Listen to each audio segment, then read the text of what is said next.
Bom dia, irmãos. Que a graça e a paz de Jesus esteja sobre todos nós. Nós vamos dar continuidade às nossas aulas sobre a virtude da fé. Hoje é a nossa terceira aula. Mas antes de nós começarmos, gostaria de relembrar o que nós vimos nas duas primeiras aulas. Em primeiro lugar, irmãos, qual é o pior pecado?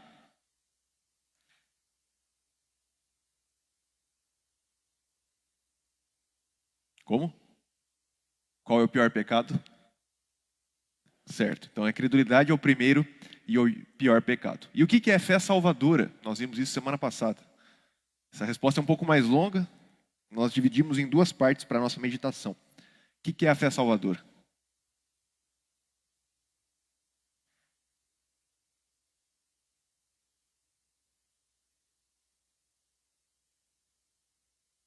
Se quiserem conferir aí no livro, fiquem à vontade.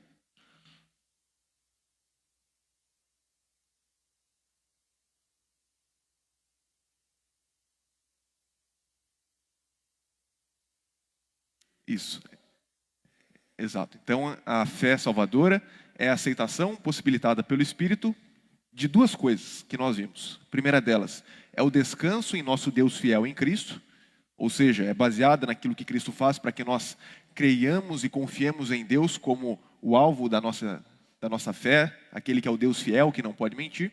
E nós vimos também que ela é a serenidade decorrente da redenção oferecida pelas promessas do Evangelho. Então, o Evangelho que nos é oferecido nos traz serenidade para vivermos à luz dessa fé. E hoje nós vamos refletir de forma mais atenta na terceira pergunta, que é: de onde procede a fé? E qual é a resposta dessa pergunta, irmãos? De onde procede a fé? Já antecipamos isso um pouco semana passada, certo? Mas de forma mais detida, a partir da leitura que os irmãos fizeram. De onde procede a fé?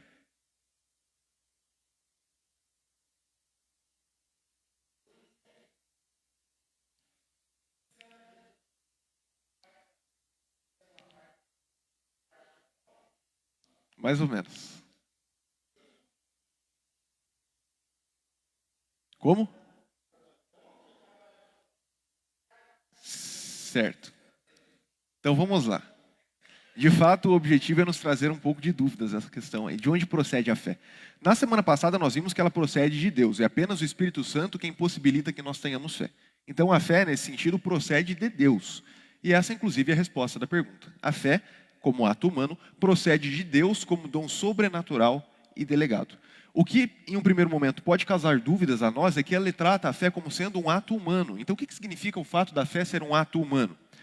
Apesar de ser um ato humano, a grande ênfase que é dada aqui é que ela procede de Deus como um dom sobrenatural e delegado. Se ele é sobrenatural, ele não pode partir do homem natural. Não é o homem natural que faz algo para que ele tenha a fé. E ele é delegado, ou seja, ele é dado por Deus. Então, nós vamos meditar sobre isso nesta manhã. De onde procede a fé? Sim. Sim.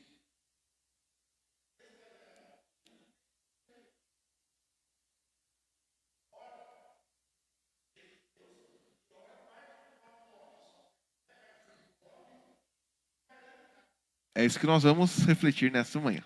Esse é o objetivo, nos levar à reflexão disso. Eu queria começar com a citação de um autor que o livro nos traz, que é a seguinte: apesar de a fé, que designamos a condição da nossa parte, ser o dom divino, e o poder de crer se derivar de Deus, o ato de crer é propriamente nosso. Então, é a partir dessa reflexão que nós vamos meditar no que a lição nos propõe. A fé sempre é um dom divino, a fé sempre deriva de Deus, o poder de crer, só que Ele nos habilita a crer. Então quem crê é propriamente o homem, o ato de crer é propriamente nosso. E a partir disso nós vamos entender o que o autor quis dizer com essa distinção, a fé como um ato humano e a fé como um dom divino delegado. Como nós vimos, a fé salvadora é operada pelo Espírito Santo. Se não é a ação do Espírito Santo em nós não podemos ter fé. Aqueles que não são alvo da operação do Espírito não podem propriamente ter a fé salvadora. Podem crer em tantas outras coisas, mas a fé salvadora só é possibilitada pelo Espírito Santo. E nesse sentido nós dizemos que a fé provém de Deus. Por outro lado, Deus não crê por nós. É isso que significa o fato da fé ser um ato humano. Deus nos dá a fé e nós então cremos. Não é Deus quem crê em nosso lugar. A fé é o resultado da operação divina em nós. E nesse sentido nós cremos. Mas o que significa então dizer que a fé é um ato humano? É isso que nós vamos refletir nesta manhã. De quem é a fé? De Deus ou do homem. Então nós vamos gastar alguns minutos aqui refletindo sobre a relação entre a soberania de Deus e a responsabilidade do homem, e depois aplicar isso na discussão sobre a fé. Eu me baseei sobretudo nesse autor chamado Richard Miller. Ele tem um livro que se chama Vontade Divina e Escolha Humana.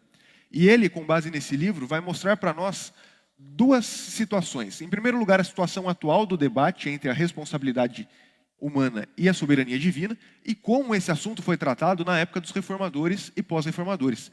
E ele vai argumentar muito que a nossa discussão atual carece de uma precisão de termos que havia antigamente. Então, antigamente, existia um cuidado especial para que houvesse uma precisão maior de termos, enquanto atualmente a gente faz uma distinção, a gente não faz as distinções corretas, e por isso nós lidamos com o tema de forma mais difícil. Então, atualmente nós vemos muito o debate entre calvinistas e arminianos na internet. Isso é muito comum no nosso meio, especialmente quanto à soberania de Deus e à vontade humana. Só que esses debates que muitas vezes são levantados na internet não têm essa preocupação em utilizar corretamente os termos que nos são dados ao longo da história da igreja e da teologia. Então, muitas nuances da discussão histórica são perdidas. E pela falta da precisão de termos, muitas vezes nós criamos confusões sobre doutrinas pelo medo de cair em alguma forma de sinergismo. Nós não cremos no sinergismo. O que significa sinergismo? Algumas pessoas pensam que a salvação se dá com uma cooperação entre Deus e o homem. Deus vem primeiro e o homem, então, responde a isso tendo alguma participação na salvação. Nós não cremos nisso. Nós não cremos que o homem tenha um papel ativo na sua regeneração. Deus vem até nós em uma situação em que nós estamos mortos em nossos delitos e pecados.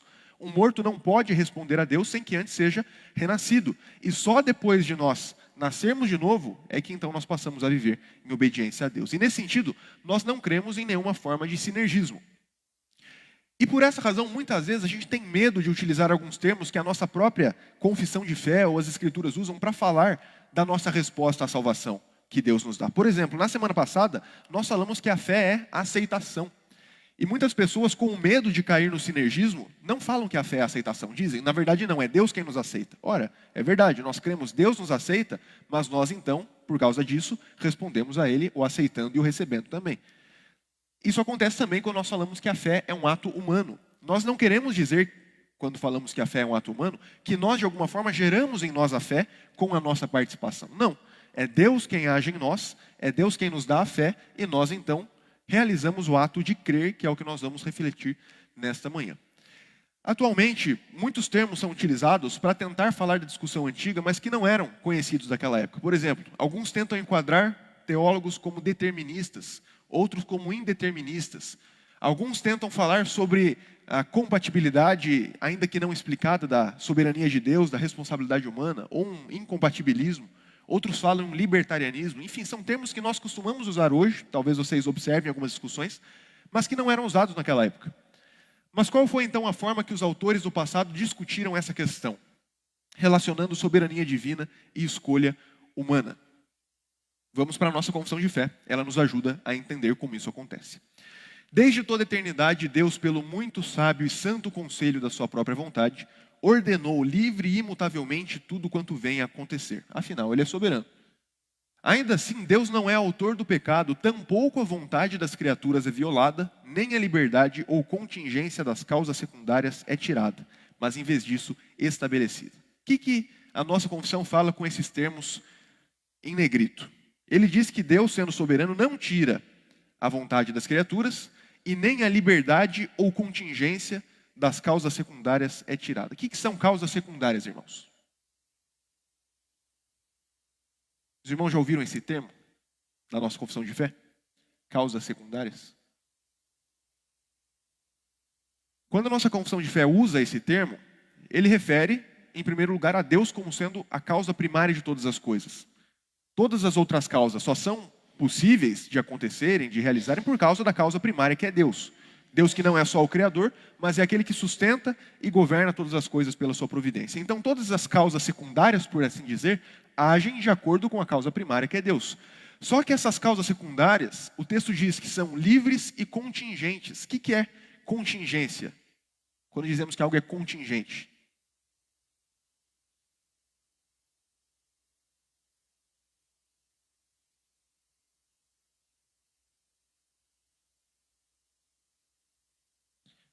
Contingente é algo que não é necessário.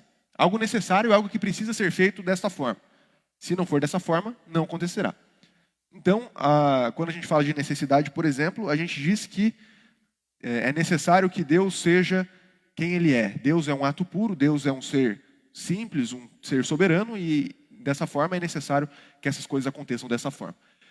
Algo contingente é algo que não é necessário que aconteça por si só. Então, por exemplo, a queda do homem não é um evento necessário, é um evento contingente, porque ele poderia acontecer como não poderia. É claro que à luz da eternidade, soberania de Deus, dos decretos de Deus, ela aconteceria, mas não pela necessidade em si imposta pela criação, mas por causa da vontade de Deus. E nesse sentido, essas coisas acontecem de forma livre e contingente. Deus, quando opera nos homens, Ele não viola a liberdade dos homens. Então, quando nós dizemos, por exemplo, que o homem peca, nós não dizemos que Deus infunde em nós o pecado ou que Ele nos obriga a pecar. Não, nós pecamos livremente. Nós livremente escolhemos desobedecer a Deus. E nesse sentido, Deus permite sim o pecado, permite a queda, decreta em um certo sentido também a queda, mas não de forma que Ele induz o homem ou infunde nele pecado. Ele preserva a liberdade e a contingência das causas secundárias. Esses termos são termos mais técnicos, irmãos, mas nos ajudam a entender a precisão que os autores da confissão quiseram ter para nos passar com maior clareza o significado dessas doutrinas. Então, se os irmãos quiserem anotar aí o significado desses termos, são termos importantes, termos técnicos que nos ajudam a entender a discussão. Esses mesmos termos, pois não. E chegaremos lá também. Calma lá. Observem que esses mesmos termos são utilizados no capítulo 5 da Confissão de Fé. Embora, em relação à presciência e ao decreto de Deus, a causa primeira, todas as coisas venham a acontecer de forma imutável e infalível, assim mesmo, pela mesma providência, Ele as ordena que ocorram de acordo com a natureza das causas secundárias, seja necessária, livre ou contingentemente. Então, Deus opera pela sua providência de forma soberana, mas preservando a natureza das causas. Então, uma coisa que é necessária que aconteça, por exemplo, que uma árvore faça a fotossíntese e gere os nutrientes necessários para ela. Isso faz parte da natureza da árvore. Uma árvore a gente não diz que é livre. Mas no caso do homem, Deus criou o homem livre. E nesse sentido, quando o homem peca, mesmo que de acordo com a vontade de Deus, mesmo que de acordo com a soberania de Deus, Ele o faz livremente. E aí nós começamos a entrar nessa discussão relacionada à liberdade do homem, que o presbítero Joir levantou sobre o livre-arbítrio. Quando a gente fala sobre a liberdade do homem, o que a gente está querendo dizer? Muitas pessoas falam, não, o homem é livre, o homem não é livre. O que significa liberdade? A primeira coisa que a gente tem que fazer é definir corretamente o sentido do termo liberdade. Liberdade diz respeito a uma alternatividade que é genuína na escolha humana. Ou seja, o homem pode escolher uma coisa ou outra. E está baseada no decreto divino. Então, quando nós falamos que Deus decreta todas as coisas, nós não anulamos a liberdade. Porque a liberdade só é possível por causa do decreto divino. Se Deus não decreta que as coisas aconteçam de acordo com a natureza das causas secundárias, como nós vimos, elas não podem acontecer. Então, o homem só pode agir de forma livre a partir do decreto de Deus. E ela é mantida no concurso providencial divino. O que é um concurso? Concurso é quando as causas cooperam, as causas concorrem. Nós temos um curso, outro curso, elas então concorrem para o mesmo objetivo. Então Deus, com a sua providência, dirige as coisas que então concorrem para o cumprimento da sua vontade. E a nossa confissão de fé diz a mesma coisa. Deus dotou a vontade do homem de tal liberdade que ele nem é forçado para o bem ou para o mal. Nem a isso é determinado por qualquer necessidade absoluta da sua natureza. Então nós cremos sim que Deus criou o homem livre. Livre não significa que ele tenha todas as opções possíveis. Quando nós dizemos que o homem é livre, nós dizemos que ele não age de forma coagida por algo. Não há algo que o obriga a fazer alguma coisa, mas ele faz espontaneamente. E nesse sentido, Deus criou o homem de forma livre. Mas como é que essa liberdade se demonstra na história? Em primeiro lugar, nós vamos ver o estado da queda. O homem caindo em um estado de pecado, perdeu totalmente todo o poder de vontade quanto a qualquer bem espiritual que acompanhe a salvação. De modo que o homem natural é inteiramente avesso a esse bem, adverso a esse bem e morto no pecado. É incapaz de, pelo seu próprio poder, converter-se ou mesmo preparar-se para isso. Então Deus cria o homem com a liberdade. Ele pode escolher obedecer a Deus ou não obedecer a Deus. Ele tem duas opções aqui. Ele voluntariamente escolhe não obedecer. E ele então voluntariamente entra nesse estado, em que ele perdeu todo o poder de querer o bem. Então o homem não perdeu a sua liberdade, mas ele perdeu a possibilidade de fazer o bem. O que isso significa, irmãos? Ainda que as quantidades de opções para o homem pecador tenham diminuído, nós dizemos que ele ainda faz isso de forma voluntária. O pecado que o homem, depois da queda, escolhe fazer, é feito de forma voluntária. Deus não está lá obrigando o homem a fazer o pecado. Deus não está obrigando o homem a permanecer morto. O homem faz isso por livre e espontânea vontade. Então, por isso que é importante a gente definir os termos. Quando as pessoas falam em livre-arbítrio, elas costumam pensar em uma liberdade que pode escolher o bem ou o mal depois da queda. E nesse sentido, nós não cremos nisso. O homem, depois da queda, perdeu o poder de escolher aquilo que é bom. Só que se com livre-arbítrio a gente quer dizer uma liberdade de coação, ou seja, de que o homem não é obrigado a fazer aquilo, nós ainda cremos que o homem permanece livre. Só que ele não tem condições de sair dessa situação de pecado. Então o homem livremente escolhe pecar. O homem livremente escolhe desobedecer a Deus. Então liberdade nesse sentido não tem a ver com a quantidade de escolhas possíveis para fazer. O homem perdeu a possibilidade de escolher aquilo que é bom, mas ele permanece livre e voluntariamente escolhendo aquilo que é mal. Por isso, a importância da definição de termos. Quando Deus, então, converte um pecador e transfere para o estado da graça, ele o liberta da sua natural escravidão ao pecado, e somente pela sua graça o habilita a querer e fazer com toda a liberdade aquilo que é espiritualmente bom. Então, o homem então é retirado dessa escravidão do pecado, e agora pode livremente escolher aquilo que é bom, coisa que ele não podia por causa da queda. Ele livremente agora pode escolher fazer aquilo que é espiritualmente bom. Então a liberdade é preservada, só que agora ela é restaurada a possibilidade de escolher aquilo que é bom. Esse é o estado da graça.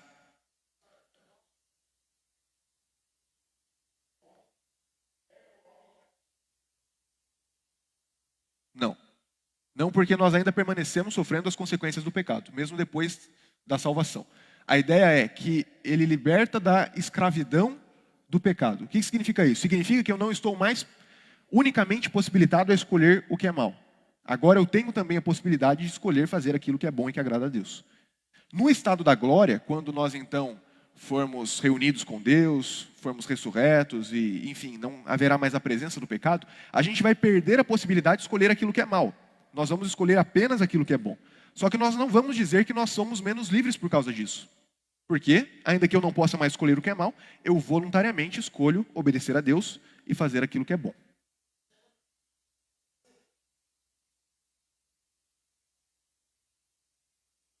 Não apenas. Não apenas. Nós temos diversas consequências para o pecado. Quando, por exemplo, a gente mata alguém, a gente não tem mais a consequência eterna da condenação do pecado. Só que eu ainda vou sofrer as consequências temporais, terrenas e tudo isso. Sim, exatamente.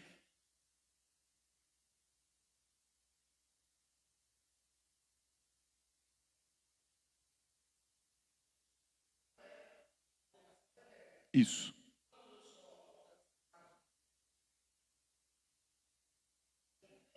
Não, exato. Os termos utilizados para falar especificamente disso são culpa e corrupção. Quando a gente é salvo, a gente é liberto da culpa do pecado. E nesse sentido, nós não somos condenados, nós não recebemos a consequência eterna, porque não temos mais culpa. Essa é a ideia. Exato. Em algum sentido, a corrupção ainda permanece, por isso nós precisamos ser continuamente santificados para poder sermos libertos dessa corrupção. Então, os termos técnicos são esses, culpa e corrupção. Quando a gente olha, por exemplo, para a própria confissão de fé e para alguns escritos sobre isso, eles usam esses dois termos, culpa e corrupção. Porque consequência parece que é algo mais amplo, entendeu? Envolve mais do que só a consequência eterna. Envolve outras consequências. Certo? E aqui eu trago um outro texto confessional que fala sobre isso. Qual se tornou o homem depois da queda? Depois, importa considerar qual se tornou o homem depois da queda. Sem dúvida, seu entendimento não lhe foi retirado. Nem foi ele privado da vontade. Nem foi transformado inteiramente numa pedra ou árvore, mas seu entendimento e sua vontade foram de tal sorte alterados e enfraquecidos que não podem mais fazer o que podiam antes da queda. O entendimento se obscureceu e a vontade que era livre tornou-se uma vontade escrava. Agora ele serve ao pecado, não involuntária, mas voluntariamente. Tanto é assim que o seu nome é vontade, não é não vontade. Então nós não perdemos a vontade. E nesse sentido nós permanecemos livres. Livres porque nós escolhemos voluntariamente o pecado, mas ao mesmo tempo escravos, porque não podemos mais escolher aquilo que é bom. Nós não temos mais, pelo nosso próprio poder, a capacidade de escolher a Deus. E nesse sentido nós somos escravizados. E se com livre-arbítrio a gente quer dizer isso, a gente não tem. Não temos mais essa possibilidade de escolher aquilo que é bom. Mas se nós queremos dizer simplesmente essa voluntariedade da nossa ação, nós permanecemos livres. Deus não nos obriga a pecar. Deus não nos coage a fazer aquilo que é mal, ainda que tudo isso esteja debaixo da sua permissão. Ainda que esteja debaixo da sua soberania. Ele continua: o homem pratica o mal por sua própria vontade. Portanto, quanto ao mal ou ao pecado, o homem não é forçado nem por Deus ou pelo diabo, mas pratica o mal espontaneamente e, nesse sentido, ele tem arbítrio muito livre. Vejam só o que ele está dizendo. Muitas vezes a gente costuma culpar ou Deus ou o diabo pelo nosso pecado. Eu fiz isso porque o diabo me induziu. Ou então porque Deus, na sua soberania, mandou que eu fizesse isso. Não, nós fazemos isso de forma livre, porque a operação de Deus na história não anula, mais uma vez, a natureza das causas secundárias. É isso que a nossa confissão de fé nos diz, e a confissão helvética está reafirmando isso também. Agora, quando Deus vem até nós, na regeneração, quando Ele nos salva, o que acontece? Na regeneração, o entendimento é iluminado pelo Espírito Santo, para que compreenda os mistérios e a vontade de Deus. E a própria vontade não é somente mudada pelo Espírito, mas é também equipado com poderes, de modo que ela espontaneamente deseja o bem e seja capaz de praticá-la. Então o que acontece quando Deus vem até nós? Veja, nós estamos mortos. Não tem o que a gente fazer para querer aquilo que é bom. Não tem o que a gente fazer para crer em Deus. O Espírito Santo, então, de forma soberana, vem até nós e nos regenera. O que é regenerar? É dar nova vida. Ele nos dá uma nova vida e aí sim nos capacita e possibilita a querer fazer o bem e sermos capazes de fazê-lo, sermos capazes de fazer. É isso que as nossas confissões nos dizem. E aí, concluindo esse primeiro momento, os regenerados na sua eleição e operação não agem só passiva, mas ativamente. São levados por Deus a fazer por si mesmos o que fazem. E aqui que entra o cerne da discussão que a gente vai ter sobre a fé. Deus nos dá vida e nesse sentido nós somos inteiramente passivos. Mas uma vez regenerados e termos essa nova vida, o que então acontece? Nós somos levados por Deus a fazer por nós mesmos aquilo que nós fazemos. E aí ele cita Santo Agostinho, que muito bem afirma que Deus é nosso ajudador, mas ninguém pode ser ajudado senão aquele que faz alguma coisa. Os maniqueus despojavam o homem de toda ação e o faziam semelhante a uma pedra ou a um pedaço de pau. Então o que ele está combatendo aqui? O falso ensino dos maniqueus, que era uma seita chamada determinista ou fatalista. Para eles, tudo acontecia diretamente operado por Deus. Eles anulavam a existência das causas secundárias. Mas nós não cremos nisso. Nós cremos que Deus age como causa primária em todas as coisas. Deus governa todas as coisas, cumprindo sua vontade. Ele então vem até nós e nos salva, mas Ele restaura a nossa vontade para que nós livremente queiramos e obedeçamos a Deus. E nesse sentido Ele então restaura a nossa vontade. Nós não somos como uma pedra ou um pedaço de pau. Não é como se Deus simplesmente nos salvasse, levasse para outro lugar e isso fosse a salvação. Não. Ele criou homens dotados de liberdade e então Ele restaura a capacidade que nós perdemos de escolher aquilo que é bom. É isso que diz a nossa teologia, a teologia reformada clássica. Então, nesse sentido, Deus não opera contra a natureza humana, mas pela sua providência, Deus age preservando a contingência das causas secundárias. É isso que significa aquilo que nós vimos. Deus criou o homem com a possibilidade de escolher, e Ele então restaura aquilo que havia sido perdido pelo pecado, que é a possibilidade de escolher o que é bom. Então, toda a obra da salvação é um ato da livre graça de Deus. E nesse sentido, o homem não participa da salvação. E nisso nós não caímos no sinergismo. Não é como se Deus fizesse uma parte e nós fizéssemos outra. Não. Ele nos tira da escravidão, nos leva para o estado de salvação. E uma vez regenerados e salvos, então, Deus nos capacita e nos faz operar livremente, escolhendo aquilo que é bom. Deus opera para que Ele livremente volte-se para aquilo que é bom. E nesse sentido, é o homem quem crê, mas apenas possibilitado pela graça de Deus. Desse modo, a soberania divina e a responsabilidade humana estão envolvidas na realização da fé. E aqui a gente entra, propriamente dito, no texto do capítulo 3, começando com essa frase do autor, que a soberania divina e a responsabilidade humana estão envolvidas na realização da fé. Sim. Não tem méritos alguns nisso. Não. Isso, exatamente. Tanto é que nós vamos ver depois um texto de Filipenses, se eu não me engano, que fala justamente disso. Deus quem possibilita todas essas coisas. Ele que opera em nós o querer e o realizar. Mas o sujeito do querer é propriamente o homem. O sujeito do realizar é o homem. Não é Deus quem... Exato, perfeitamente. Isso, exatamente. Essa é a ideia. Ficou claro? Deu para entender essa relação? Nós chamamos isso, como nós vimos, de o concurso providencial divino. Deus age com a sua providência por meio das causas, não contrário às causas. Então ele cria as causas secundárias, elas agem da forma como foram estabelecidas para agir. Como então a fé envolve responsabilidade humana e soberania divina? E aqui nós vamos para outra distinção, que é a distinção que aparece no nosso texto, entre ato e hábito. E aí nós então compreendemos o dom sobrenatural da fé. Como nós vimos na semana passada, a fé salvadora é um dom de Deus. Sem a ação do Espírito Santo, é impossível que o homem tenha fé. Alguém lê para mim, por favor, Efésios 2, 8? Epístola de Paulo aos Efésios, capítulo 2, verso 8.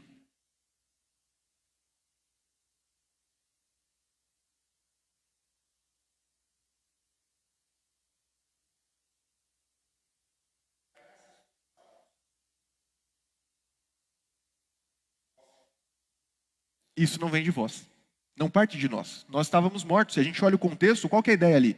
Estávamos mortos em delitos e pecados, Deus veio até nós, nos regenerou, nos salvou e então agora nós somos salvos pela graça mediante a fé. Então a fé não vem de nós, é dom de Deus, não parte de nós. Catecismo de Heidelberg, na sua pergunta 21, nos responde o que é a verdadeira fé. Nós vimos um pouco disso semana passada. A verdadeira fé é o conhecimento e a certeza de que é verdade tudo o que Deus nos revelou em sua palavra. É também a plena confiança de que Deus concedeu por pura graça, não só a outros, mas também a mim, a remissão dos pecados, a justiça eterna e a salvação, somente pelos méritos de Cristo. O Espírito Santo opera esta fé em meu coração por meio do Evangelho. Então a fé salvadora, que é a fé que nos faz abraçar a palavra de Deus, que nos faz confiar em Deus, que nos faz termos os pecados remidos pelos méritos de Cristo, é operada pelo Espírito Santo em meu coração por meio do Evangelho. Quem opera a fé é propriamente o Espírito Santo. Outro texto que fala sobre isso, a Confissão Belga. Cremos que para obtermos verdadeiro conhecimento desse grande mistério, o Espírito Santo acende em nosso coração verdadeira fé. E então, esta fé abraça Jesus Cristo com todos os seus méritos. Tudo isso, o texto diz, é nos dado de forma suficiente para a nossa salvação. A fé, que é o instrumento, como nós vimos semana passada, é algo que o Espírito Santo acende em nosso coração, gerando então a verdadeira fé. Então o que nós vimos, irmãos? Deus concede para nós a fé como um dom. É um dom dado por Deus a nós. Nós não temos possibilidade por nós mesmos de crer. Mas o autor também diz, ele não crê no nosso lugar. Não é Deus quem crê em nosso lugar. E aí entra o texto que nós vimos de Filipenses 2, 12 e 13. Alguém lê para mim, por favor? Epístola de Paulo aos Filipenses, capítulo 2, versos 12 e 13.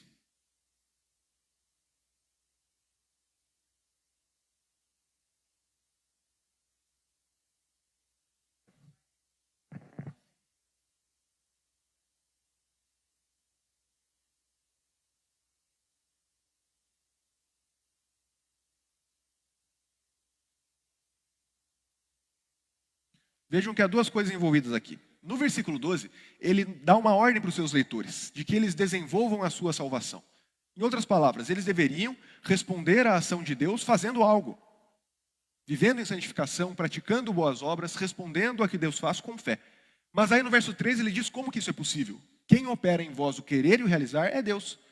Se não é Deus operando o querer e o realizar segundo a vontade de Deus, vocês não conseguem desenvolver a salvação de vocês. Então, aí nós vemos essa relação. Responsabilidade humana e a obra divina, a ação soberana de Deus na salvação. Deus então nos concede o dom sobrenatural da fé, o que o texto chama de o hábito ou o poder, de modo que nós podemos crer nas verdades sobrenaturais do Evangelho, que seria o ato. Prestem muita atenção, irmãos, nessa distinção entre hábito e ato. O que é um hábito? Quando nós costumamos a falar sobre essas coisas nos dias de hoje, o que é um hábito? Um costume, certo? Essa é a acepção mais genérica de hábito.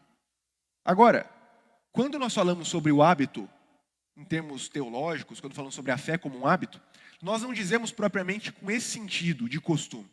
nós temos a ideia mais de falar de uma disposição. Inclusive, essa acepção está envolvida quando a gente fala sobre os hábitos hoje. Por exemplo, eu tenho o hábito de tomar água todas as vezes que eu acordo. Isso significa que eu tenho a disposição de fazer isso. É uma disposição que está em mim de cumprir com isso que se tornou um hábito na minha vida.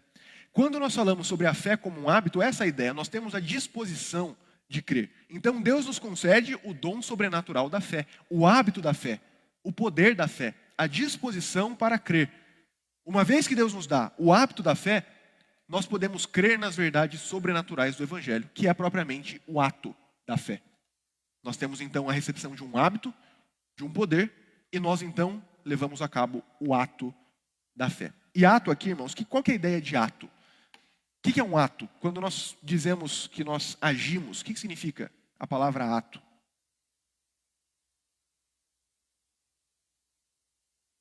Certo, então é algo que está sendo feito, perfeito? Qual que é o contrário de ato?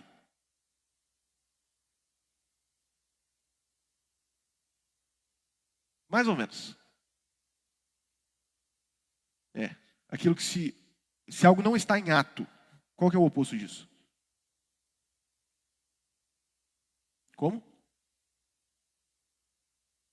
Sim, mas propriamente o contrário de ato, irmãos, quando nós falamos sobre o ato propriamente dito, o contrário de ato é potência, é poder fazer alguma coisa. Porque, por exemplo, a gente não espera o ato de alguém que não tem a capacidade de fazê-lo, certo? Então, para que algo seja contrário ao ato, nisso deve haver a predisposição ou a potência para fazer aquilo. Por exemplo, eu tenho uma caneca cheia de água, eu coloco ela em cima do fogão, mas eu não acendo o fogão. Aquela água está gelada, certo? A água está gelada. Aquela água tem a potência, tem a capacidade de se tornar quente, mas apenas se ela for levada a isso, certo?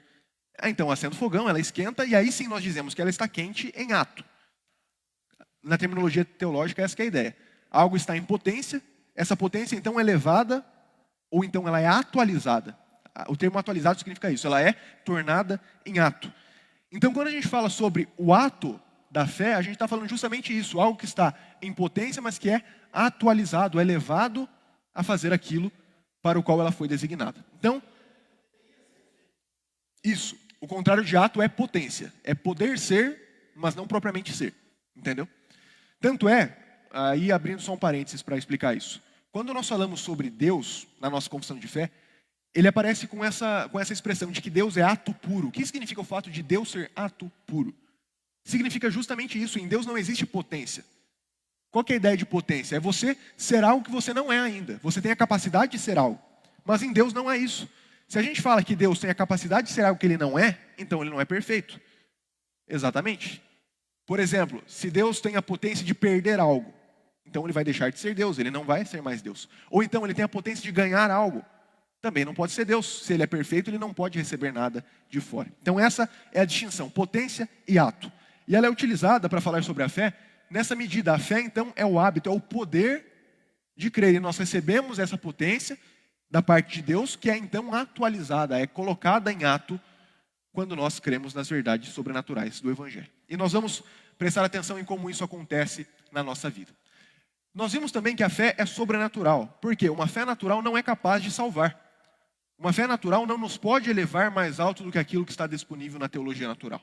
Ou seja, aquilo que nós conhecemos naturalmente de Deus não pode nos levar a crer de forma sobrenatural em Deus. É apenas Deus nos dando o poder de crer, Deus nos capacitando pelo seu Espírito a crer, é que nós podemos de fato crer, para que nós então realizemos o ato de crer.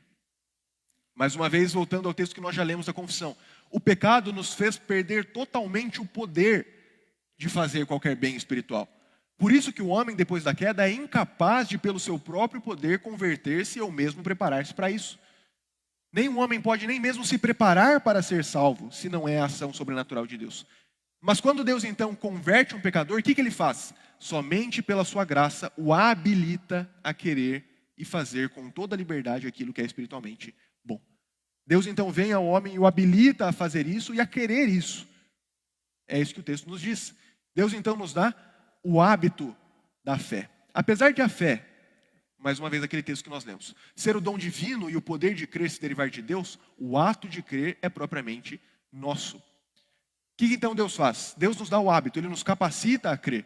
Mas nós então precisamos crer de verdade, em ato.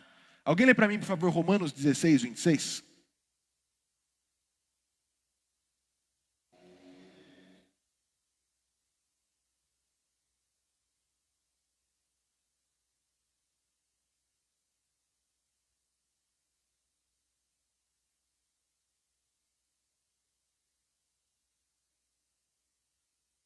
Não, a ideia é que Deus é ato, não hábito. Deus é ato puro. O que significa isso? Significa que Deus não pode deixar de ser quem Ele é, quer para ganhar alguma coisa ou perder alguma coisa.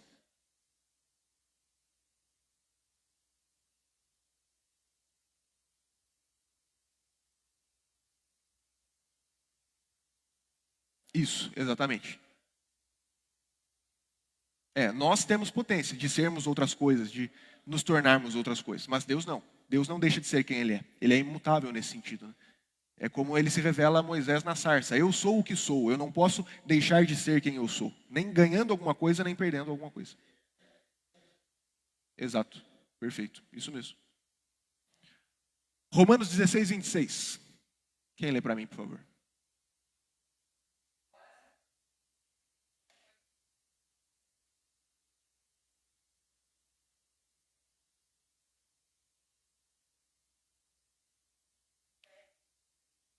Obediência por fé.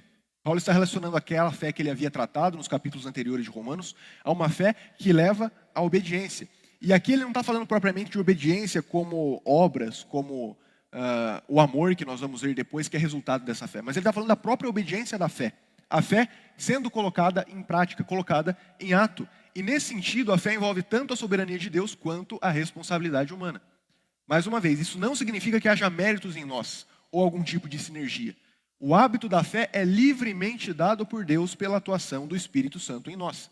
E uma vez que nós recebemos esse hábito da fé, nós então somos regenerados. Deus nos regenera, nos faz nascer de novo, nos dá o hábito da fé e nesse sentido nós dizemos, já estamos salvos, já fomos salvos por Deus. Mas então, Deus requer de nós o ato da fé. Qual que é o fim, o objetivo desse hábito? Nos capacitar à ação por meio dele, para vivermos uma vida de fé. Sumiu.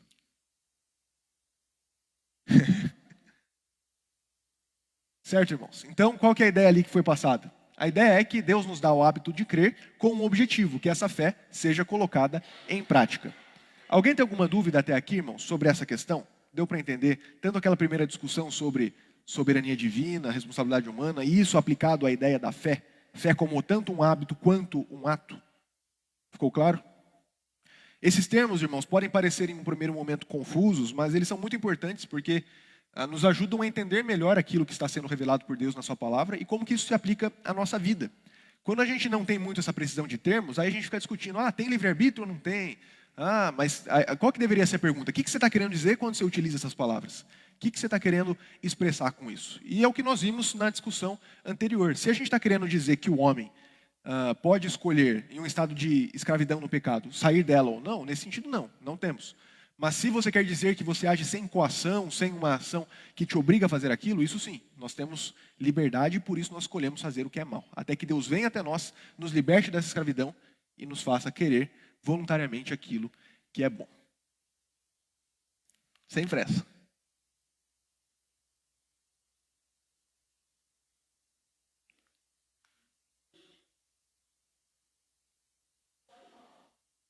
Certo.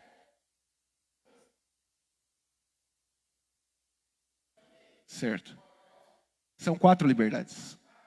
Antes da queda, em que o homem tem o poder de escolher o bem e o mal livremente.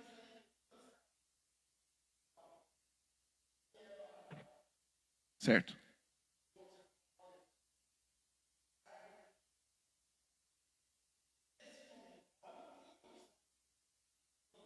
Tinha. Livremente. Sim. Não existe nada que o obrigou a fazer aquilo. Mesmo a serpente tendo o induzido a fazer isso pela tentação, quem propriamente quis pecar foi Adão e Eva. Não. Não, porque o pecado é algo interno, e nesse sentido não havia nada no homem que o levasse a pecar. Mas Deus havia criado o homem com essa liberdade, tanto para permanecer no estado de graça e atingir o fim para o qual ele foi criado, quanto para cair desse estado, que aí seria o pecado. Então o homem tinha essa opção de escolher livremente. Eu não coloquei aqui, mas na confissão de fé ele explica certinho essa ideia. Mas ele escolhe livremente, a ideia é ele peca livremente.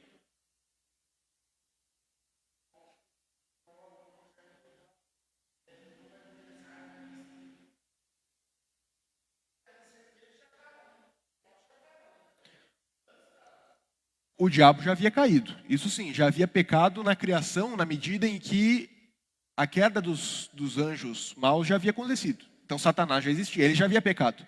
Mas o homem criado não havia pecado ainda. Não havia pecado na criação natural, por assim dizer. Porque os anjos são seres espirituais, são seres, enfim. Na criação que nós temos narrada lá, o Jardim do Éden e tal, não havia pecado. A serpente então chega e ela, como um fator externo, leva o homem a cair. Não o obrigando a fazer isso, mas ela induz o homem a que livremente escolha desobedecer a Deus. Essa é a ideia. Então, vejam só, 4 fases da liberdade do homem. Primeira delas, no jardim. Ele tem a possibilidade de escolher o bem ou escolher o mal, livremente. 2 opções e voluntariedade. O homem cai em pecado. Ele perde a opção de escolher o bem, mas ele voluntariamente escolhe pecar. O homem regenerado. Deus restaura a capacidade de escolher o bem, mas ainda há a presença do pecado que o faz pecar. Último estado da liberdade, na glória. Não haverá mais a possibilidade de escolher o mal. Aí só escolher aquilo que é bom, mas de forma livre e voluntária. Então são 4 fases. Quem trabalhou muito bem isso foi o próprio Agostinho de Hipona. Ele trabalha isso com os termos relacionados ao próprio pecado. No Éden, eu posso pecar, é a possibilidade de eu pecar. No homem caído, não há a possibilidade de não pecar. No homem regenerado, eu posso agora não pecar. Eu tenho essa possibilidade, ainda que eu costume pecar por causa da corrupção que ainda habita em mim. Agora, no céu, eu não posso mais pecar. Seria essa a ideia. Isso. Primeiro uma queda e aí depois uma evolução. Isso. Seria essa a ideia. Certo? Então, voltando onde nós paramos. O fim desse hábito é nos capacitar à ação por meio dele, como nós vimos, para vivermos uma vida de fé.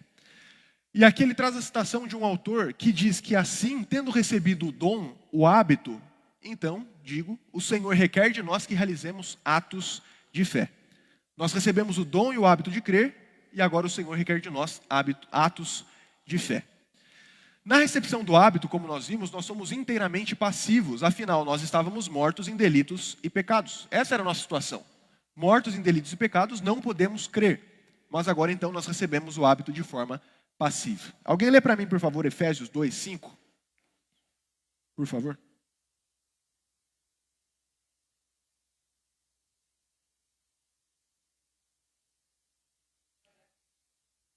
Nos deu vida juntamente com Cristo, estando mortos. Então, nisso, nós somos inteiramente passivos, quando nós recebemos o hábito da fé. Mas tão logo nós somos vivificados, nos tornamos ativos na expressão da nossa fé. Deus espera de nós que essa fé seja colocada em ato.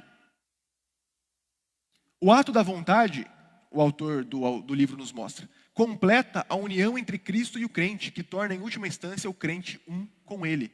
Entretanto, como noiva, apenas confirmamos a união ocorrida. E aqui é interessante essa analogia que ele faz, porque ele faz uma analogia com o casamento.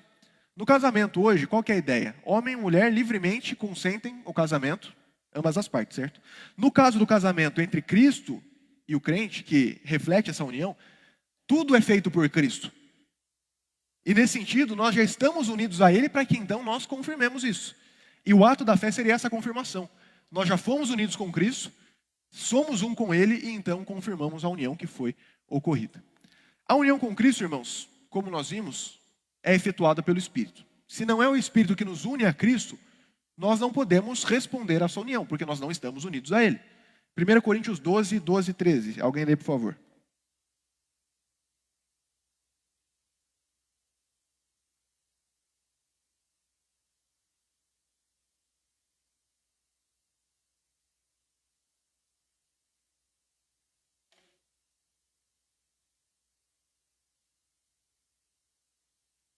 Certo. Então a ideia que o texto está passando ali é que nós somos então batizados com o Espírito e feitos parte desse corpo, um só corpo que tem muitos membros. Nós vemos muitas analogias nas Escrituras sobre essa união, entre noivo e noiva, entre um fundamento e a construção, entre membros de um só corpo, e tudo isso só é efetuado pelo Espírito. E uma vez unidos a Cristo, toda a nossa salvação ocorre. É porque a união com Cristo acontece que nós recebemos os méritos de Cristo. É por causa da união com Cristo que nós somos justificados, que nós somos adotados por Deus, que nós somos santificados. Por esse ato anterior da parte de Deus que nos fez unidos a Cristo. E quando a Escritura fala sobre união, ela fala no aspecto tanto como um ato do Pai, quanto do Filho, quanto do Espírito Santo. Nós somos unidos na eleição, quando Deus nos escolhe antes da fundação do mundo. Nós somos unidos na história, quando Cristo efetua a sua obra para nos salvar. E quando essa obra que é efetuada por Cristo é aplicada a nós pelo Espírito. Na eternidade, na morte de Cristo e na sua aplicação, quando tudo isso se torna nosso pela aplicação do Espírito Santo. E é tanto uma união representativa, ou seja, Cristo como mediador federal, quanto também real e mística. Nós somos verdadeiramente, ainda que de forma misteriosa, unidos a Cristo. O que é então a união com Cristo? Qual é a união que os cristãos têm com Cristo? A união que os eleitos têm com Cristo é uma obra da graça de Deus, pela qual são eles espiritualmente e misticamente, ainda que real e inseparavelmente unidos a Cristo, seu cabeça e esposo, que se efetua na sua vocação eficaz. Então, a união com Cristo é sempre uma obra da graça de Deus. Ela ocorre na vocação eficaz, quando Deus nos chama de forma soberana e nos regenera. É uma obra totalmente de Deus. Não somos nós que nos unimos a Cristo em um primeiro momento. É Cristo que nos faz unidos a Ele, e uma vez que nós já estamos unidos, nós então confirmamos essa união pelos atos da fé. Essa que é a ideia que está sendo falada aqui. Nós reafirmamos isso, nós confirmamos essa união. O que então é a vocação eficaz? É a obra do poder e graça onipotente de Deus, pelo qual, do seu livre e especial amor para com os eleitos, e sem que nada neles o leve a isso. Veja, nada nos eleitos leva a Deus a chamar o homem. Ele, no tempo aceitável, os convida e atrai a Jesus Cristo pela sua palavra e pelo seu Espírito, iluminando seus entendimentos de uma maneira salvadora, renovando e poderosamente determinando as suas vontades, de modo que, embora em si mortos no pecado, tornam-se por isso prontos e capazes de livremente responder à sua chamada e de aceitar e abraçar a graça nela oferecida e comunicada. Isso resume aquilo que a gente já falou. Deus chama o homem que não tem nada em si que o faça ser salvo, chama pelo seu Espírito aqueles que estão mortos, mas que são agora tornados prontos e capazes de livremente responder à chamada de Deus. Como? Aceitando e abraçando a graça nela oferecida e comunicada. Aceitar e abraçar. Termos que nós vimos semana passada falam da fé. Em outras palavras, aqueles que estavam mortos são agora vivificados pela vocação eficaz e tornados prontos e capazes a responder à sua chamada com fé. Com uma fé que agora é ativa e operante. Essa união com Cristo é mediadora, vital e recíproca. A ideia é que por meio da união com Cristo, nós somos representados por Deus, por Cristo diante de Deus, recebemos dele vida, mas ela também é uma união recíproca. Nós dizemos que estamos unidos a Cristo, mas Cristo também está unido a nós. E isso é descrito de forma muito bonita em João 15, de 1 a 10. Vamos abrir esse texto? Nós vamos ler juntos. João capítulo 15, verso 1 ao 10. João 15, 1 a 10, eu vou fazer a leitura do primeiro verso, algum irmão lê o segundo, e assim por diante até o verso 10, certo? João 15, de 1 a 10, assim diz a palavra do Senhor. Eu sou a videira verdadeira, e meu pai é o agricultor.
Certo, até aqui. Vejam só, irmãos, a linguagem que é utilizada aqui. Jesus utiliza a linguagem de uma videira com os seus ramos, ramos que são enxertados nele e por isso recebem vida dele. Mas observe que a linguagem utilizada aqui é uma linguagem de reciprocidade. Jesus diz que eles permaneçam em mim, assim como eu também permaneço neles. Porque aquele que não permanece é lançado fora, é cortado. Então essa união com Cristo é tanto uma união de Cristo com os crentes, quanto dos crentes com o próprio Cristo. Mas sempre, em um primeiro momento, de Cristo com os crentes. Então, a ação parte de Deus.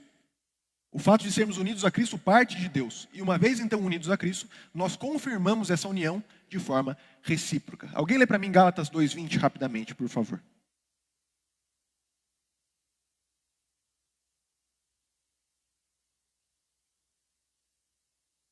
Gálatas 2:20.